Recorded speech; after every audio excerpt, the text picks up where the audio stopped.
우리 옛말에 이런 속담이 있습니다. 길동무가 좋으면 먼 길도 가깝다라는 말이 있습니다.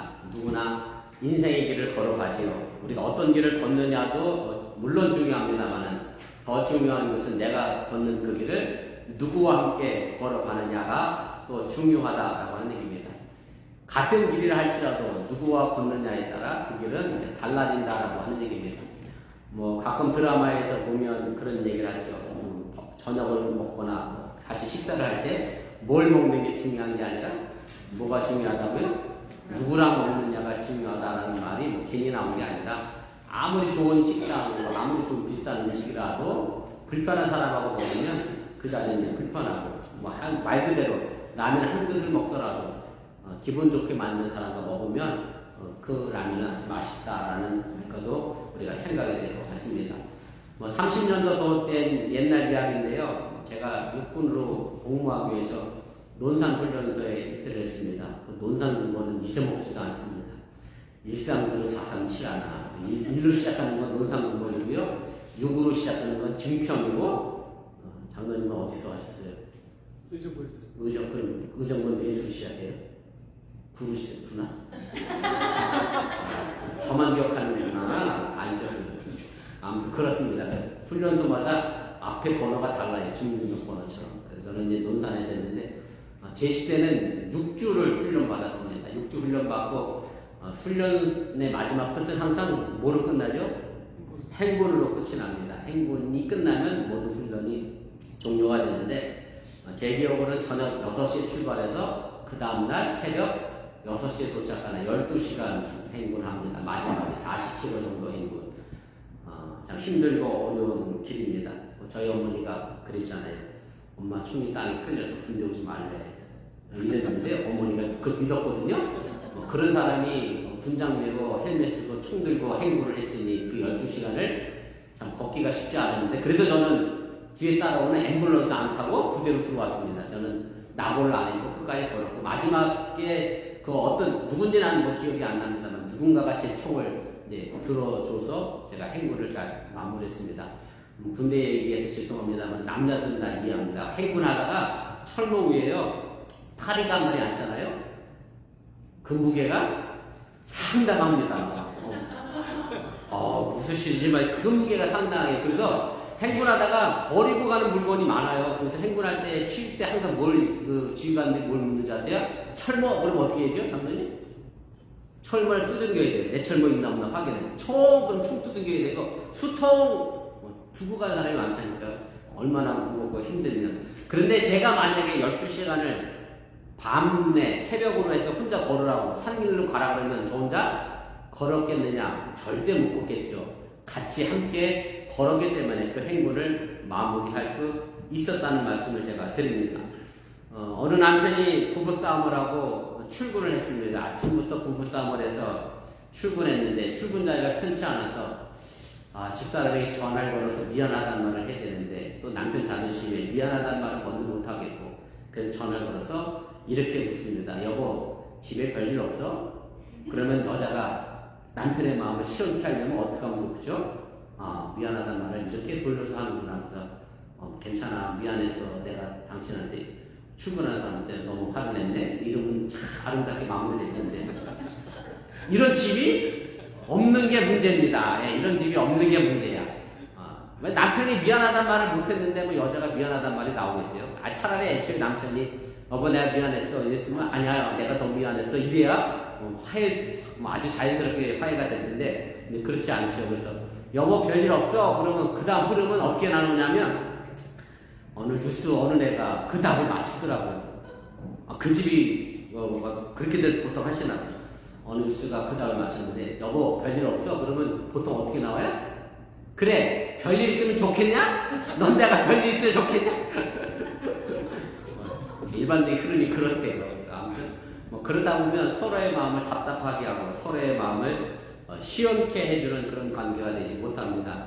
제가 오늘 설교의 제목을 이렇게 정했잖아요. 너의 마음을 시원하게 하였으니 만약 이 부부가 서로의 마음을 시원케 하는 관계였다라고 하면 아마 정말로 시원하게 잘 부부싸움도 끝이 났을 텐데 그렇지 못하다 보니 서로 걸려 넘어지게 하고 피곤하게 만들어 놓는 그런 관계로 설정이 되어졌고 또 그런 관계가 실제로 우리 사회에 많이 있음을 우리가 보게 됩니다.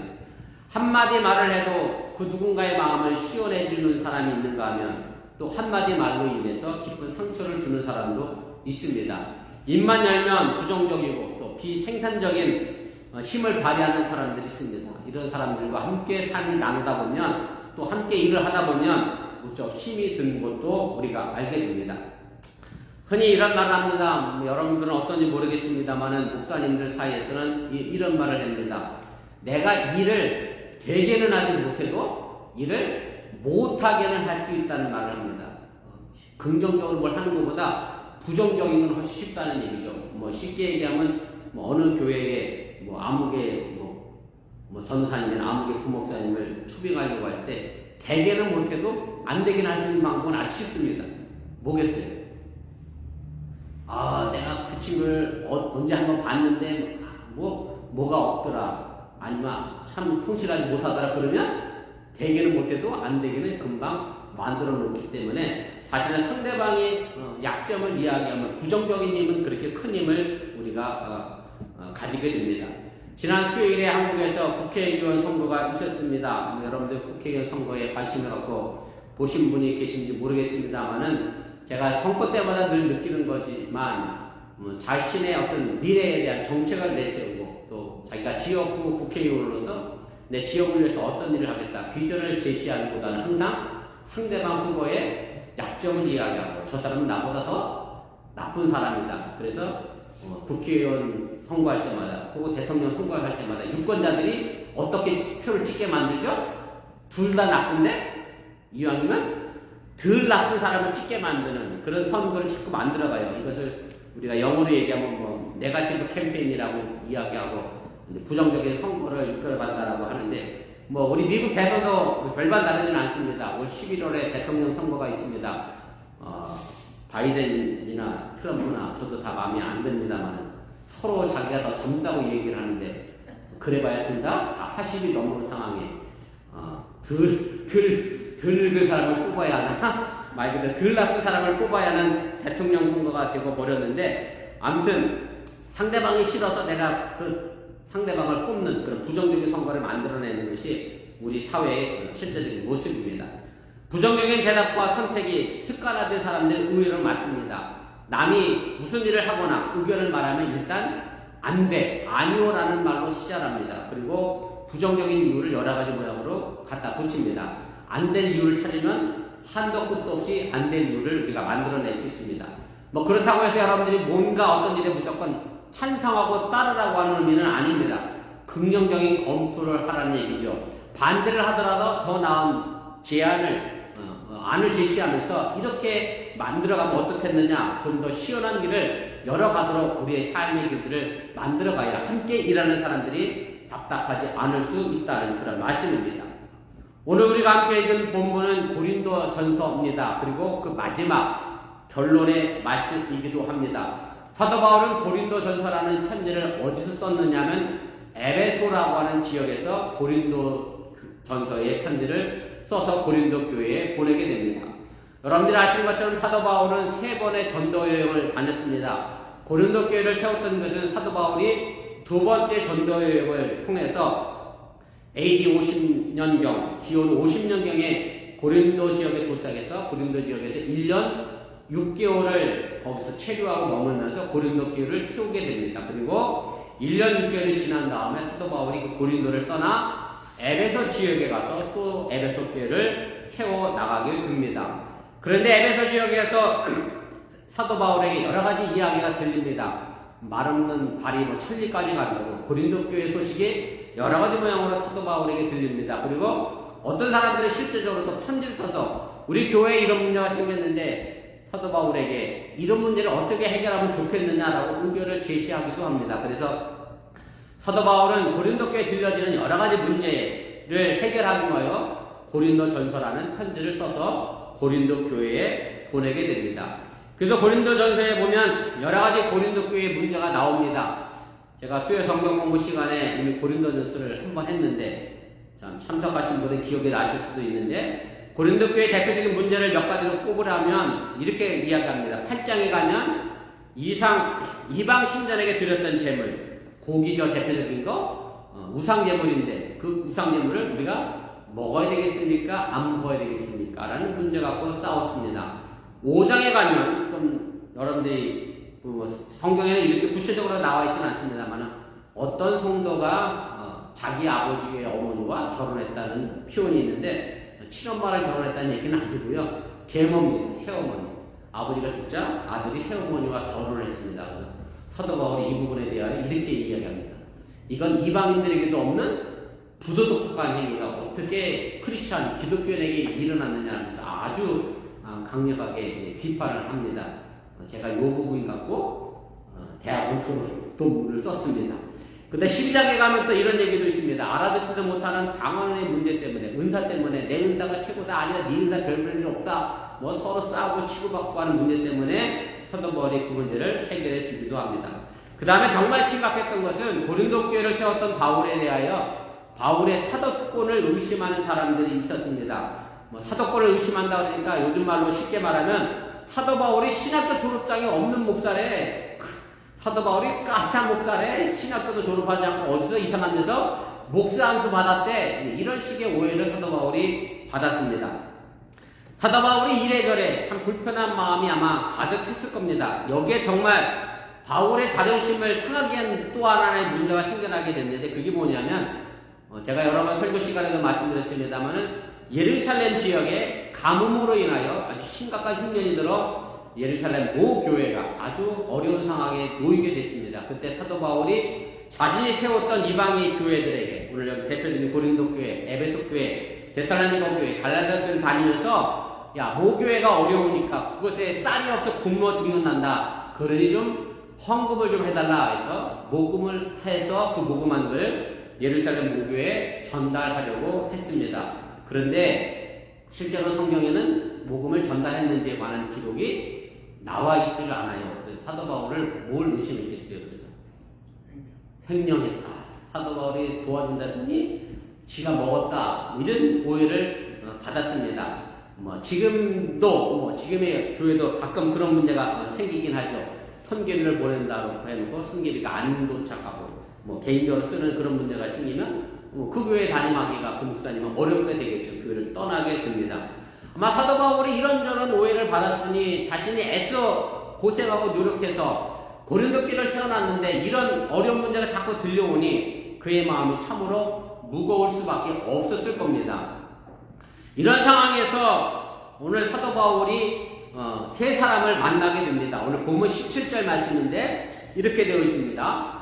내가 스데바나와 부두나도와 아가이고가 온 것을 기뻐하노라. 고린도 교회에서 에베소에 있는 사도 바울을 세 사람이 찾아왔습니다. 스데바나, 부두나도, 아가이고. 이 세 사람을 만났더니 그 무거웠던 마음에 사도 바울의 기쁨이 넘쳤습니다. 스데바나는 고린도전서 1장 16절에도 등장합니다. 고린도전서 1장 16절에 보면 이렇게 되어 있어요. 내가 또한 스데바나 집사람에게 세례를 베풀었고 이렇게 되어 있습니다. 스데바나 집이라고 되어 있잖아요. 그러니까 스데바나 혼자 세례를 받았다는 게 아니라 스데바나 집안에 있던 모든 사람들이 같이 세례를 받았다는 의미입니다. 그리고 오늘 본문 15절 말씀에 보면 이렇게 또 되어 있습니다. 형제들아 스데바나의 집은 곧 아가야의 첫 열매요 이렇게 되어 있어요. 아가야라는 동네는 어떤 동네냐면 고린도라는 지역의 캐피탈 수도가 아가야입니다. 그러니까 고린도 교회에서 제일 먼저 예수 믿고 고린도 교회가 출발했던 집이 어디냐면 바로 이 스데바나 집이었고 주인되는 스데바나가 세례를 받으니 그 집에 있던 노예들까지 전부 세례를 받아 모두 크리스찬이 되고 그것을 통해서 고린도 교회가 시작됐다는 것을 우리가 알게 됩니다. 그래서 신학학자들은 스데바나가 집주인이고 부두나도와 아가이고는 스데바나 집에 있던 노예라고 생각을 합니다. 그런데 이 세 사람에 대하여 오늘 본문 18절에 사도 바울은 이렇게 말합니다. 그들이 나와 너희의 마음을 시원하게 했다. 이 세 사람을 통해 답답하고 무거운 사도 바울의 마음을 시원하게 했고 또한 고린도 교회에 여러 가지 문제가 있음에도 불구하고 이 세 사람 때문에 고린도 교인들 마음이 시원하게 됐다라는 말을 하고 있는 겁니다. 그렇다면 왜 이 사람들 때문에 사도 바울과 교인들이 마음이 시원하게 됐는지 우리가 좀 살펴봐야 하고, 더불어서 우리 어번교회 모든 성도들이 서로가 서로에게 마음을 시원하게 해주는 그런 교인들이 되어줄 수 있기를 주님의 이름으로 축원을 드립니다. 먼저 15절에 보면 이 사람이 왜 마음을 시원하게 해주었는지에 대한 대답이 나옵니다. 제가 15절 다시 읽겠습니다. 앞에 화면에도 있습니다.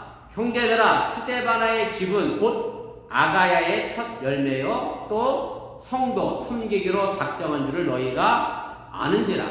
스데바나 가정의 이 세 사람은 바울과 모든 교인들의 마음을 시원케 했는데 그 첫 번째 이유가 바로 성도 섬기기로 작정한 사람들이었기 때문에 그렇습니다.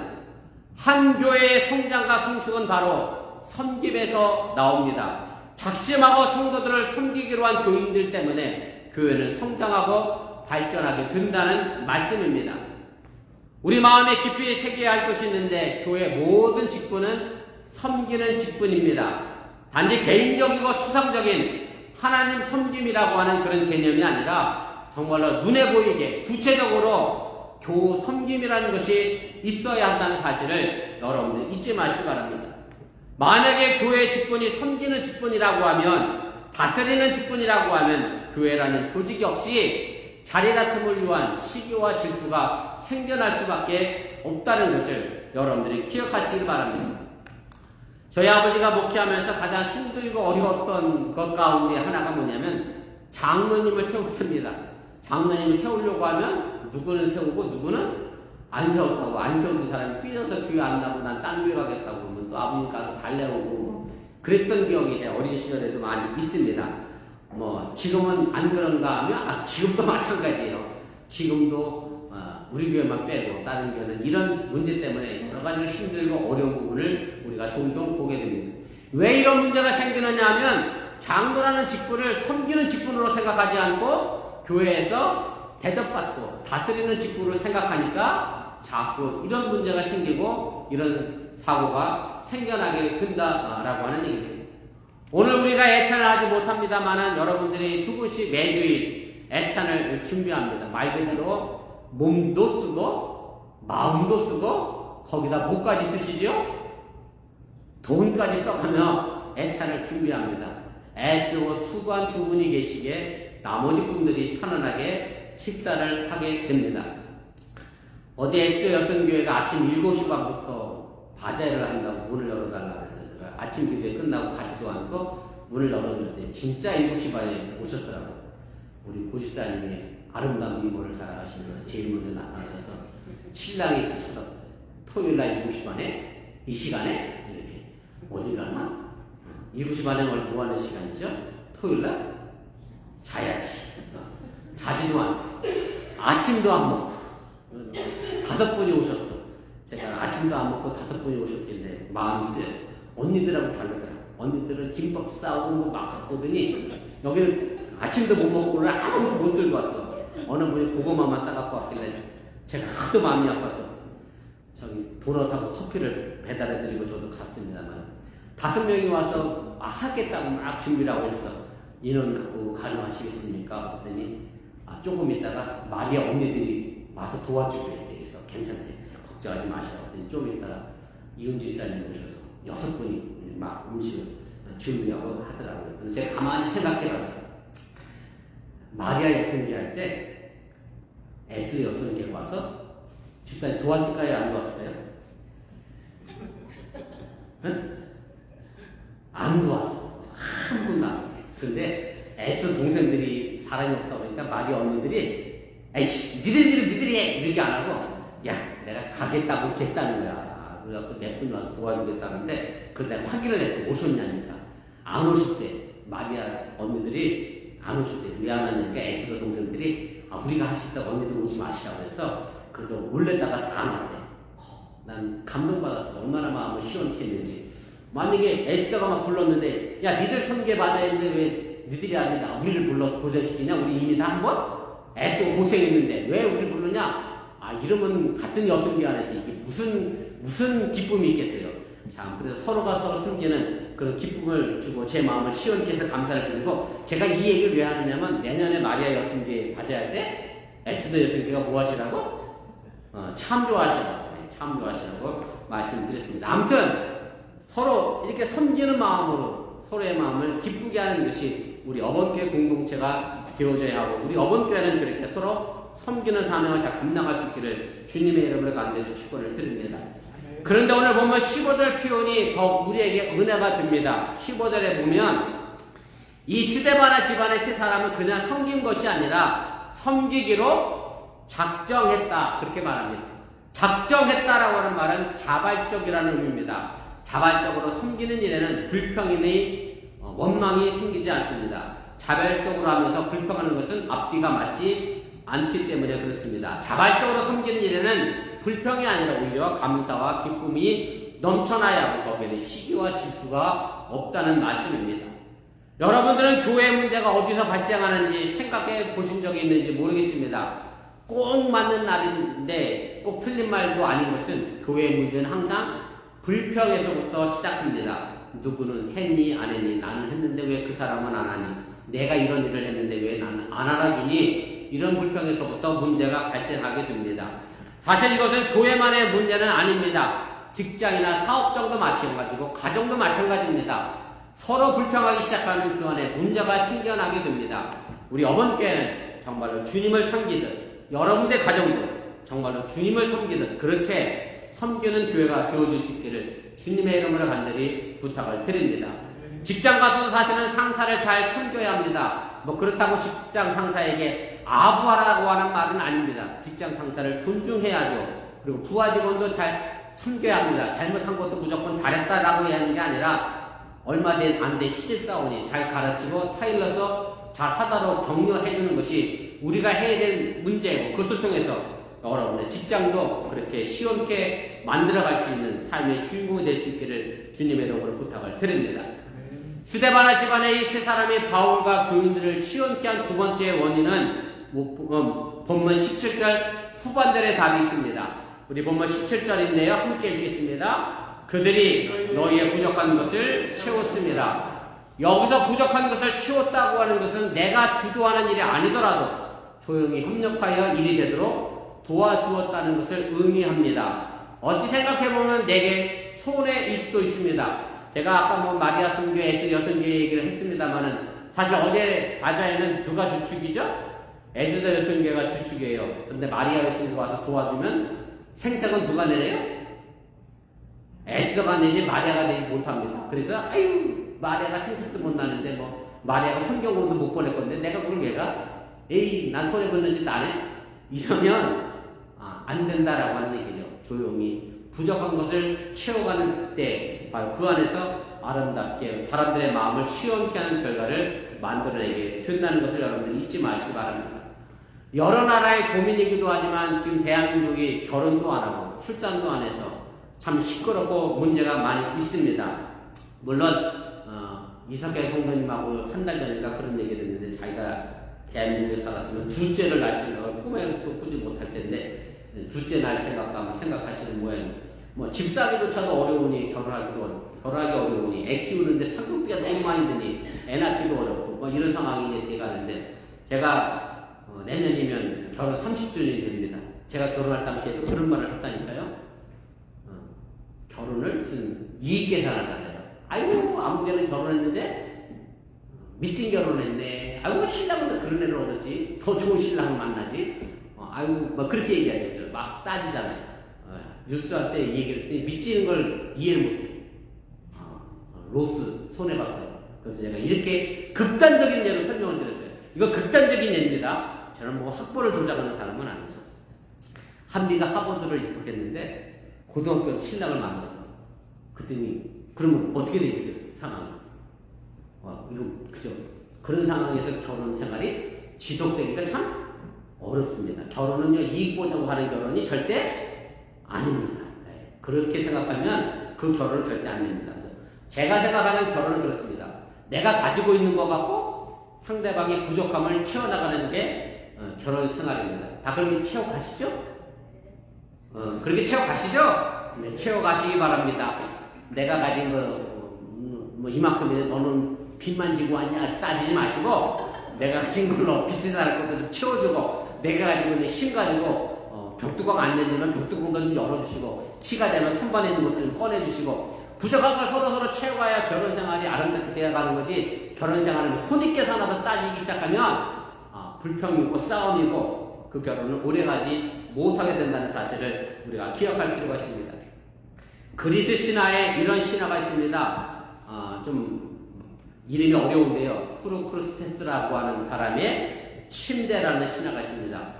심리학적 용어로 이야기하면 또 이것은 자기 중심적 사고를 하는 사람에게 프로크루스테스 침대 같다라는 이야기를 합니다. 무슨 내용이냐면 프로크루스테스라고 하는 힘이 센 사람이 하나 있고 철로 만들어진 침대가 있습니다. 그래서 지나가는 사람들을 그 침대에 강제로 눕힙니다.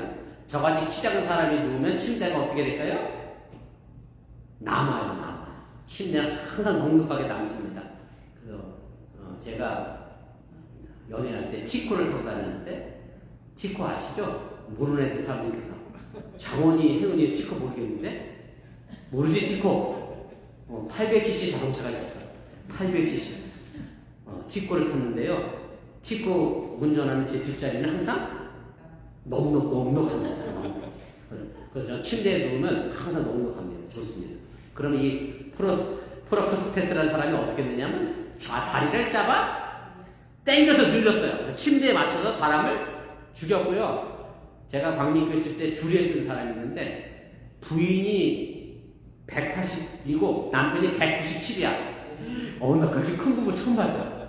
침대가 걱정스럽더라고요. 그래서 제가 결혼사진 찍을 때 이만한 단상 올려놓고 제가 올라가서 찍었어. 왜냐면 그 사람들 틈에 내가 안 보여. 주리안 목사 얼굴이 안 보여.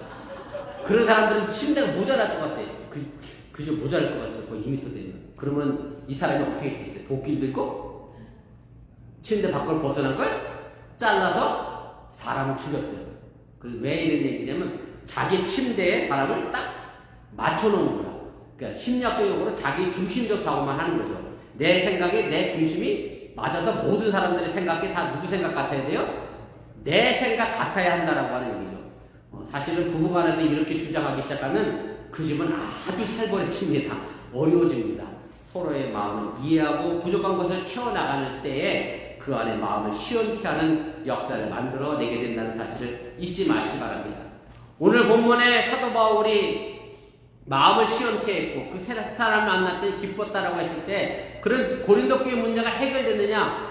해결되지 않았습니다. 여전히 그런 문제가 고린도 교회에 있었습니다. 절망적이고 힘이 들고 어려운 가운데서도 이 세 사람을 만났더니 마음이 시원해졌다라고 얘기합니다. 고린도전서 16장에는 바울의 마음을 시원케 해준 여러 사람의 이름이 등장합니다. 사도 바울의 모든 편지가 그렇습니다만은 편지 마지막에 마지막 문안 인사를 합니다. 특별히 로마서 16장에는 우리 장군사님하고 우리 장로님 기억하시는 분 계십니다. 로마서 16장 마지막 수요 성경 구할 때 뭐만 했어요?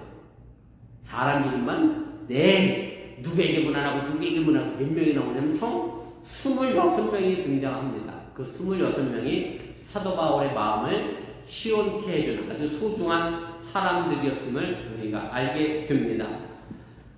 김지하의 시인의 시로 제가 오늘 설교 말씀을 정리를 하려고 합니다. 딱 우리 지역의 지금의 날씨에 계절에 맞는 시인 것 같습니다. 새봄이라고 하는 시인데요.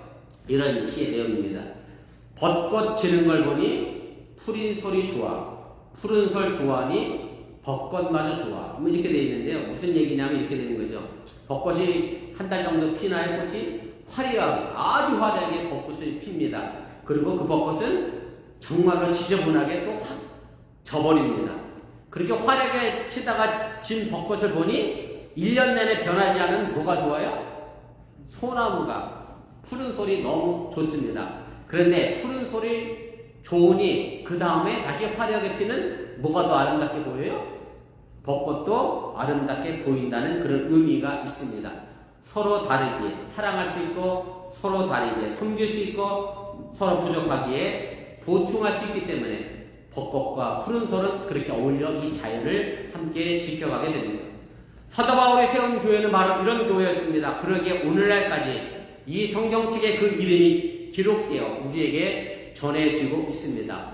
제가 사무실을 옮기면서 교회 물건을 정리 중에 있는데 우리 어번교회 초창기에 있었던 주보도 있고 여러 가지 영수증도 있고 여러 가지 문서들이 많이 있습니다. 제가 이렇게 정리하다가 쉴 겸 이렇게 명장 남겨다 보면 그때 기록된 이름이 여전히 계신 분도 계시고 그때 기록된 이름 중에 우리 교회에 계시지 않는 분들도 계시고 아무튼 이름이 쭉 기록되어 나가고 있는데 바라기는 여러분들이 우리 어번교회가 20년, 40년, 100년 이 지역에 있을 때 그 이름 그대로 기록되어져서 그렇게 전해질 수 있기를 주님의 이름으로 간절히 부탁을 드립니다. 지금 우리 어번교회가 교회 사무실을 옮기면서 남의 건물을 빌려 쓰는 어려움을 겪고 있습니다만은 그참에 이차 교회를 하나 사버릴까 하는 생각도 있습니다. 조지아 가서 복권을 많이 사야 되겠죠? 아무튼 이참에 건물 하나 살까. 그래서 그래도 불편하고 힘들지만 여러분들이 있어서 제 마음이 시원하고 여기까지는 제가 시원하고 좋은데 그 다음이 문제인 거 제가 이거 설교 원고 쓰면서 걱정했답니다. 여러분들은 저 때문에 마음이 또 고구마 같은데 어떻게 해? 진짜 고구마 같으신가 보네. 여러분들은 저 때문에 또 마음이 시원해지고 그러니까 서로 시원해지고 서로 섬기고 서로 부족감을 채워나가는 그런 교회가 되어주시기를 주님의 이름으로 간절히 축원을 드립니다. 우리